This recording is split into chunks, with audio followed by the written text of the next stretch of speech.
பொறுமையை இழந்து அவசரப்பட்டு உணர்ச்சி வசப்பட்டு சில காரியங்களை உடனே இப்பவே முடிச்சிடணும் அப்படின்னு தட்டால் புட்டாலும் சில காரியத்தை செய்கிறதுனால வருகிற வேதனைக்கு அளவே இல்லை. ஆகவேதான் ஆண்டவர் சொல்லுகிறார், பொறுமையானது தன்னுடைய கிரியை செய்வதற்கு நீ இடம் கொடு, அப்பொழுது ஒரு நன்மையும் வாழ்க்கையில குறைவுபடாது, எல்லாவற்றையும் சம்பூரணமும் பூரணமுமாய் நிறைவாய் நீ பெற்றுக் கொள்வாய் என்று.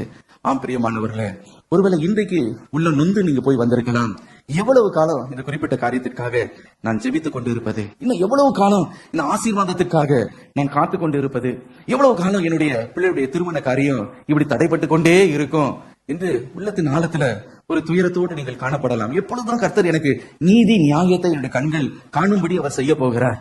நான் இந்த அழுகையின் பள்ளத்தாக்கின் வழியாய் நான் போய் கொண்டிருக்கிறேனே, இன்னும் எவ்வளவு காலம் இந்த போராட்டத்தை நான் சந்தித்துக் கொண்டு இருப்பது, எவ்வளவு நாள் இதை சகிப்பது என்று பல கேள்விகளோடு இருதயத்துல நொந்து போய் ஒருவேளை பொறுமையையும் இழந்து முறுமுறுத்துக் கொண்டு ஒருவேளை நீங்கள் அமர்ந்து கொண்டிருக்கலாம். எனக்கு பிரியமானவர்களே, இன்றைக்கு கர்த்தர் உங்களை பார்த்து சொல்லுகிற காரியம், மகனே மகளே, பொறுமையானது தன் பூரண கிரியை செய்வதற்கு நீ இடம் கொடு, அப்பொழுது ஒன்றிலும் நீ குறைவுபட்டு போவதில்லை. ஹல்லேலூயா.